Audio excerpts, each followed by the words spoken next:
네, 본격적으로 시작하겠습니다. 안녕하십니까. 오늘 사대부고 국어 설명회 진행할 홍예슬입니다. 잘 부탁드립니다. 네, 설명의 시작 앞서서 목차 한번 설명드리고 진행하도록 하겠습니다. 일단 간략하게 제 자기소개 먼저 드릴 거고요. 그 이후에 사대부고에서 선정한 22개정 교과서 어떤 건지, 특징 어떤 게 있는지 말씀드릴 거고, 24년 시험 총요약, 그 후에 1학기 중간고사 자세한 분석 진행하고, 이후에 중간고사 학습 전략 말씀드리고 제 수업 커리큘럼 소개드릴 예정입니다. 제 소개 한번 간단하게 드릴게요. 다시 한번 인사드리겠습니다. 3월부터 4대부고 전문 국어 담당하게 된 홍예슬입니다. 안녕하십니까?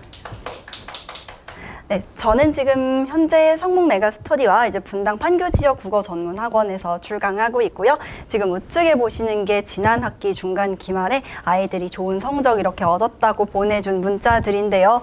이제 저 같은 경우에는 이렇게 아이들이 좋은 성적 받았다고 시험 끝나고 연락을 주면 참 그간의 스트레스나 이런 것들이 한 번에 싹 풀려요. 그래서 사대부고 아이들이랑도 학생들이랑도 이런 좋은 인연 만들어갈 수 있었으면 좋겠습니다. 네, 먼저 4대부고 교과서 소개드리기 전에 22개정 특징 한번 간단하게 말씀드릴 건데요. 일단 많이들 알고 계시겠지만 내신이 9등급제에서 이제 5등급제로 체제가 개편됐어요. 그러면서 가장 눈여겨보셔야 할 특징 중에 하나는 1등급이 10%로 확대되었다라는 지점인데요. 이게 어머니들이나 학생들이 1등급이 10%? 그럼 내신 따기 유리하네? 좋네? 라고 접근하시기보다는 그러면 내가 1등급을 받지 못하면 가고 싶은 대학교에 원서를 넣을 수 있는 확률이 정말 많이 줄어들겠구나 라고 생각하시는 게 조금 더 적절할 것 같습니다. 그리고 국어 교과목 중의 특징인데요. 적어놨지만 언어 파트가 필수로 재편이 됐어요. 기존 고등학교 친구들 같은 경우에는 화법과 작문, 언어와 매체라는 이 두 가지 선택 과목이 존재했기 때문에 내가 문법에 조금 자신이 없다 하는 친구들은 화작을 선택하는 전략을 취할 수도 있었는데 이제는 그런 게 아예 없어져 버렸죠. 친구들이 문법을 정말 어려워하는 만큼 1학년 때부터 기초 개념 확실히 다지고 간다면 추후에 좋은 결과 기대할 수 있을 것으로 보입니다. 이제 본격적으로 사대부고가 선정한 개정 교과서 말씀드릴 텐데요. 사대부고는 비상출판사에서 낸 비상강호형 공통국어 1을 선택했습니다. 특징이라고 이제 말씀드리면 일단 먼저 4단원 보실 수 있겠는데요. 흐려서 좀 글씨가 작아서 잘 보이시지 않겠지만 4-1엔 음은 변동, 4-2에는 문법 요소와 어휘의 활용이라는 소단원이 수록되어 있습니다. 일단 4-1단원 같은 경우에는 우리 학생들 잘 알고 있을 교체, 단락, 축약, 첨가와 같이 정말 문법의 첫 관문이지만 엄청나게 높은 허들처럼 생각되는 음은 변동 파트고요. 4-2단원 문법 요소와 어휘의 활용은 높임, 시제, 능동, 피동, 그 다음에 높임 표현, 이것도 정말 아이들이 많이 어려워하는데요. 그래서 이 두 가지 문법을 한 학기 내에 다 배우는 교과서가 지금 채택이 되고 있습니다. 그래서 다시 한번 말씀드리지만 문법 아이들이 정말 많이 어려워하기 때문에요.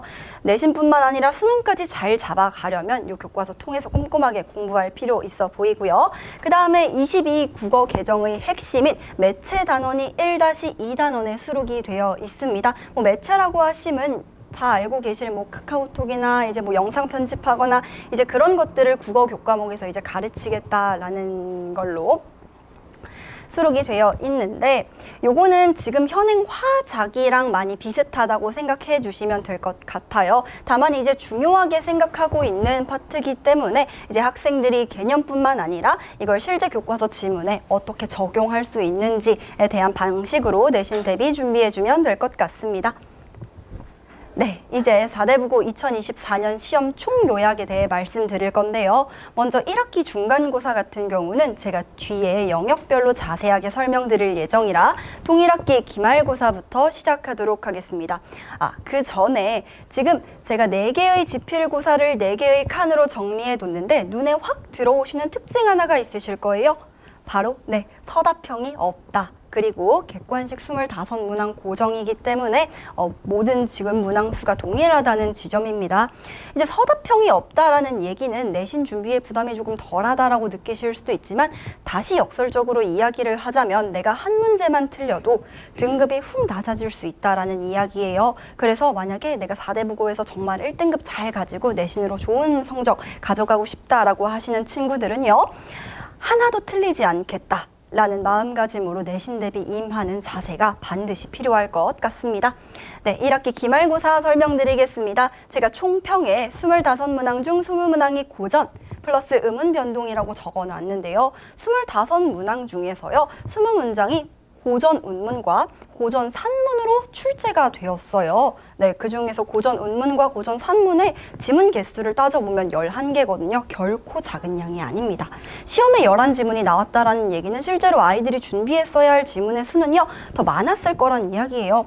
게다가 곁들여서 나온 나머지 5문제도요. 아이들이 정말 큰 허들을 느낀다라고 아까 말씀드렸던 음운 변동 파트였습니다. 네. 그렇기 때문에 1학기 기말고사 이제 아이들이 준비하기 정말 까다로웠을 거고요. 실제 시험장에서 느꼈을 체감 난이도도 굉장히 높았을 것으로 보입니다. 그 후에 2학기 중간고사 한번 보시면 제가 학력평가의 연계율이 높다라고 적어놓은 부분이 있는데 이 직전에, 이 중간고사를 보기 직전에 9월 모의 평가를, 학력 평가를 학생들이 실시하게 되잖아요. 이제 거기에 있는 문법과 독서 지문들이 약간 지문의 변화 없이 선지의 변화만 가지고 출제가 되었습니다. 다시 말해서 학력 평가 외부 지문을 꼼꼼하게 아이들이 읽어줘야 고득점 노릴 수 있을 거라는 이야기가 되겠습니다. 동일학기 기말고사 보겠습니다. 총평으로는 제가 문법이 어렵게 출제되었다라고 말씀드렸어요. 지금 전반적인 흐름을 한번 살펴보시면 1학기를 제외하고는 아이들이 문법에서 많이 이제 허들을 느꼈을 거고 고득점 노리는 아이들이 문법 때문에 등급이 떨어졌을 가능성이 굉장히 높아 보입니다. 그래서 4대 국어 친구들은 고전도 당연히 중요하고요. 현대도 당연히 중요하지만 이제 독서와 그중에서는 문법 요 어려운 두 파트에 집중해서 내신 대비해 주시면 더 좋을 것 같습니다. 자, 이제 1학기 중간고사 살펴볼 건데요. 영역별로 살펴보기 전에 한번 총평만 먼저 말씀드리면 아이들이 준비하기 정말 까다로웠을 거라는 생각이 듭니다. 왜 그러냐 하면 갓 고등학교 올라가면 이제 아이들이 막 적응하기도 굉장히 힘들잖아요. 그런데 국어 출제 영역이 4영역이 나왔습니다. 문학과 독서와 문법과 화작 이렇게 4파트에서 모두 출제가 되었기 때문에 실제로 진도 나간 양도 굉장히 많았을 거고요. 준비해야 할 범주도 굉장히 컸을 거예요. 그중에서 어떤 게 시험에 나올지 핵심을 뽑아내려면 이거 정말 친구들이 준비하기 어려웠겠구나 라는 생각이 저도 절로 들었습니다. 자, 먼저 문학부터 설명드리도록 하겠습니다. 제가 적어놓은 것처럼요. 문학에는 시파트와 시나리오 파트가 출제가 됐는데요. 우선 시파트 먼저 보시면 의뢰 모든 학교들이 그렇듯 외부 지문시와 연계되어서 출제가 되었습니다. 그런데 그 외부 지문의 난이도가 그렇게까지 어렵지는 않았어요. 선생님의 출제 의도는 이제 이렇게 어렵지 않은 외부 지문을 가지고 네가 배웠던 문학의 개념어와 표현법을 얼마나 잘 뽑아낼 수 있니? 였기 때문에 아마 조금 쉬운 난이도의 외부 지문을 선정하셨던 것 같지만 다시 말하자면요. 내가 표현법에 대한 개념 암기가 전혀 안 돼 있고 그걸 지문에서 찾아낼 수가 없다면 이 문제는 풀 수 없는 문제였다라는 이야기입니다. 다음으로 시나리오입니다. 시나리오는 제가 적어놨듯 수록 부분 외의 내용이 출제가 되었어요. 두근두근 내 인생이라는 원작 소설의 시나리오화가 교과서에는 수록되어 있고요. 우리 시험 지금 보기에는 원작 소설의 일부분이 나와 있습니다. 그래서 교과서 외의 원작 작품이나 비슷한 연계 소설 한 번씩 봐주시는 게 내신 대비에 유용할 것으로 보입니다. 그래서 전반적인 내용도 당연히 중요하지만 그것보다도 시와 시나리오 파트 둘 다 갈래의 개념어, 표현법, 시나리오로 따지자면 용어가 있겠죠. 씬이라던가 테이크라던가 이런 전문 용어가 정확히 어떤 뜻인지를 아예 알지 못하면 풀 수 없는 문제들이 많이 출제가 됐기 때문에 선생님이 교과서에서 그리고 프린트에서 얘기하는 개념어를 완벽하게 내가 외우고 그거를 본문에 잘 적용할 수 있느냐 없느냐가 내 당락을 결정지었을 것으로 보이는 파트입니다. 네, 다음으로 문법 파트 말씀드리겠습니다. 총 2문제밖에 출제가 되지는 않았지만 아이들이 어려워하는 파트 중의 하나인 단어 형성 파트입니다. 그 중에서도 요 지금 지문이 저희 실제 시험에 실려 있었던 지문인데요. 이게 교과서에 수록되어 있는 내용은 아니에요. 그럼 이게 어디에서 나왔느냐? 그해 3월 학력평가에 있던 지문이 그대로 지금 출제되었습니다. 그러니까 다시 말해서 얘는 교과서 연계라기보다는요, 학평 연계라고 생각해 주시면 되세요. 네, 이 기조가 올해까지 이어진다면 당연히 학력평가에 나온 문법 개념들도 학생들이 꼼꼼히 체크해야겠죠. 그리고 지금 9번, 10번 문제 한번 보시면 내가 단어의 형성, 다시 말해 어근이나 접사 개념어에 대한 암기와 적용을 못할 경우에 틀리는 문제였습니다. 지금 그리고 나와 있는 보기들도요. 아이들이 어근이랑 어간이라는 그 개념이 헷갈린다면 정말 매력적인 오답들이 너무 많았기 때문에 체감 난이도는요. 굉장히 높았을 것으로 보이고요. 다시 정리드리자면 개념 꼼꼼히 다지고 단어나 문장에 그 개념을 완벽하게 적용할 수 있는 친구들이 사대국어 문법 문제 잘 맞을 수 있을 겁니다. 네, 이제 다음은 독서인데요. 독서는 문법과 마찬가지로 3월 학력평가 활용하였습니다. 총 2지문이 나왔는데요. 그 2지문 모두 다 3월 학력평가에 출제가 되었었던 지문입니다. 네. 수능식으로 최대한 내시기는 내셨다만 어쨌든 간에 지문이 우선적으로 주어진 파트이기 때문에 내신식으로 세부 내용 정말 꼼꼼하게 분석하고 어떤 표현법 쓰였는지도 같이 분석해 봐야 하지만요. 작년 1학기 중간고사 기준으로 4대 국어 독서는 세부 내용 파악 문제로만 출제가 됐습니다. 그래서 저는 올해 내신 대비 때 이 3월 학력평가 모든 독서 지문들을 정말 꼼꼼하게 정말 세심하게 아이들과 함께 짚어줄 예정입니다.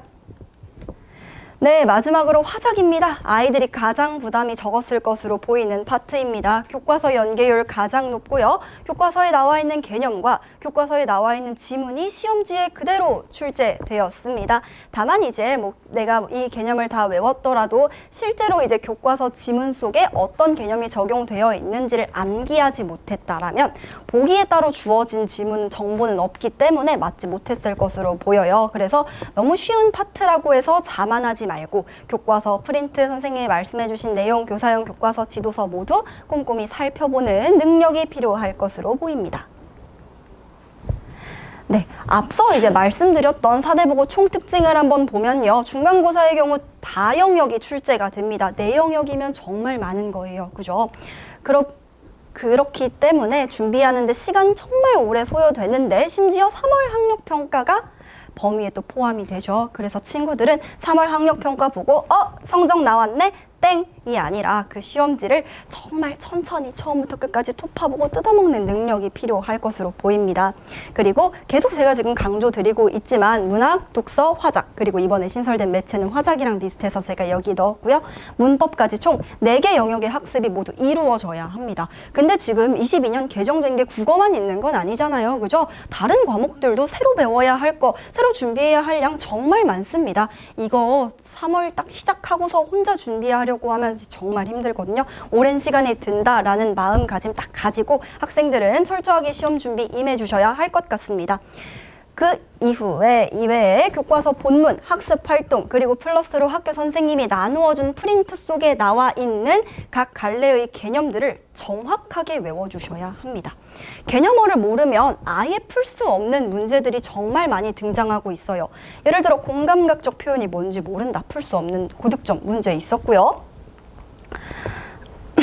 시나리오와 소설 갈래의 차이점을 비교해야 하는 문제가 등장을 했는데 그 두 가지 갈래의 특징을 아예 모른다면 그 문제 아예 풀 수 없었겠죠. 그래서 이런 완벽 숙지가 매우 중요할 것으로 보여집니다. 그래서 저는 이 4대 국어 친구들 이런 총 특징을 종합해 봤을 때 가장 중요한 건 우선 내용이 총망라된 자체 교재라고 생각을 합니다. 범위가 많고요. 영역이 다 영역이기 때문에 이제 4대 국어 친구들에게 맞는 이제 자체 교재 활용해서 저는 수업 진행할 예정입니다.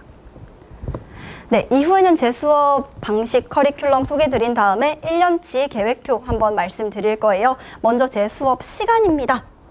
저는 수업 전에 지난주에 배웠던 내용을 복습할 수 있는 복습 테스트를 약 30분간 실시할 예정이고요. 그 이후에 새 타임의 정규 수업 이어질 예정입니다. 그리고 수업 종료 후에는 아이들 바로 귀가하는 게 아니라 조금 놓쳤던 부분이라던가 아니면 지난주 것 중에 좀 더 질문하고 싶었던 내용이라던가 과제에 관련된 내용 질문 1대1로 하고 싶은 친구들을 위해서 클리닉 타임 개설해 놓았고요.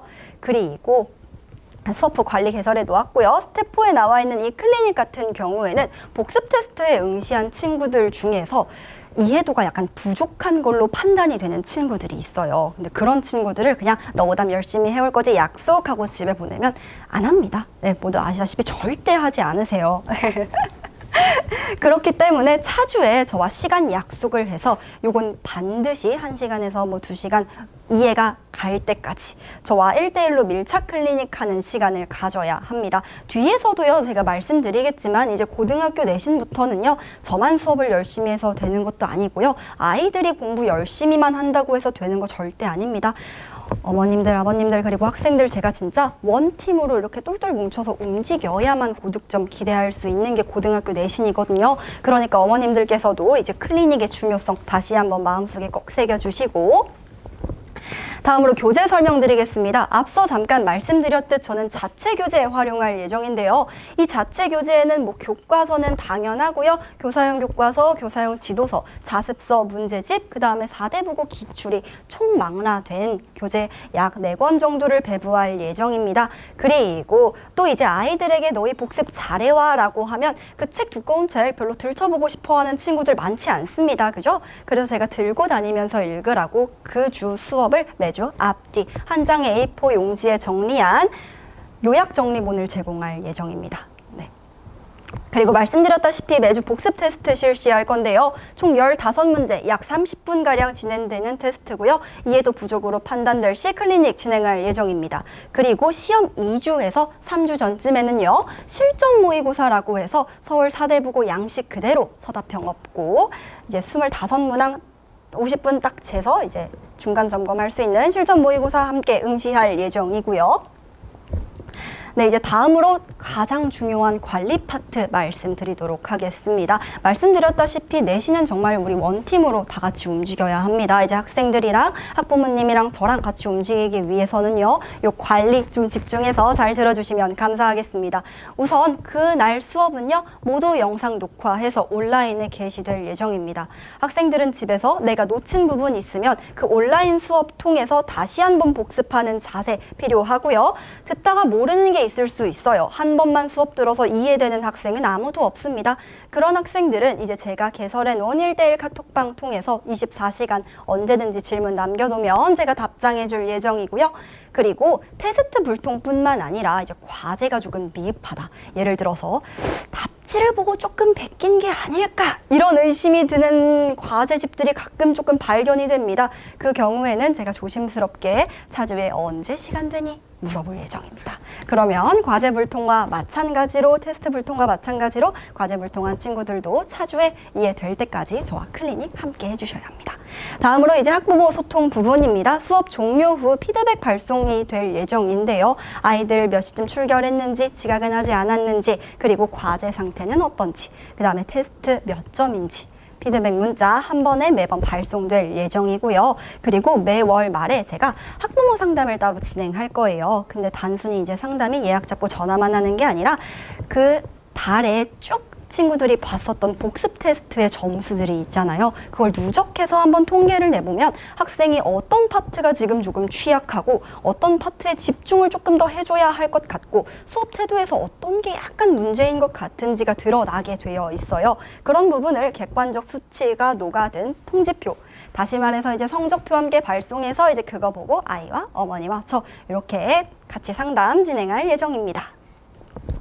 네, 다음으로는 제 수업의 1년 커리큘럼 말씀드리겠습니다. 맨 좌측에 나와 있는 것처럼 1학기는 내신 집중 기간입니다만 개강 첫 첫째 주, 둘째 주 같은 경우에는 수능 기초 대비 시간을 가질 거예요. 아이들 3월 학력평가도 있고 4대 국어 같은 경우에는 학력평가가 내신으로 자연스럽게 이어지기 때문에 수능 개념어에는 어떤 것이 있는지를 다져보는 시간 가질 거고요. 그 외 나머지 시간은 전부 내신에만 집중하는 기간 갖도록 하겠습니다. 그리고 여름방학에는요. 수능 기초를 준비할 시간인데요. 이때부터가 고등학교 아이들이 본격적으로 수능 준비를 시작하게 되는 시기입니다. 그래서 문학과 문법 개념 정복할 수 있게끔 기초부터 차근차근 저와 함께 단계 밟아날 예정이고요. 그 다음에 아이들이 가장 어려워하는 파트 중 하나인 독서, 구조화를 어떻게 하는지 쉬운 지문부터 저와 연습해 볼 예정입니다. 그 이후로 2학기도 마찬가지로 내신 집중 기간이라고 설정해 두었는데요. 여름방학 때 배웠던 수능 개념을 1주에서 2주간 초반부에 정리한 후에 수능까지 연계될 수 있는 내신 대비 통해서 아이들 내신 성적 깔끔하게 가져갈 수 있도록 최대한의 노력 쏟을 예정입니다. 그 이후 겨울방학에는요. 여름방학에 배워놨던 수능의 기초를 심화학습을 통해서 완전히 내 걸로 만들어야 하는 시기입니다. 그래서 저는 이때부터는 난이도가 조금 올라간 학력평가나 모의고사나 아니면 조금 난이도가 쉬운 수능 기출 통해서 아이들 문학과 문법, 심화학습할 수 있게끔 도와줄 거고요. 여름방학 때 배웠던 것보다는 조금 더 어려운 난이도의 독서 지문 사용해서 구조화 연습 또 끊임없이 이어갈 예정입니다. 네, 오늘 제가 준비한 국어 설명회는 여기까지였고요. 4대 국어 국어 수업은 금요일 6시부터 10시까지로 예정되어 있습니다. 네, 긴 시간 들어주셔서 정말 감사했습니다. 4대 국어 국어 전문 담당 홍예슬이었습니다. 마치겠습니다.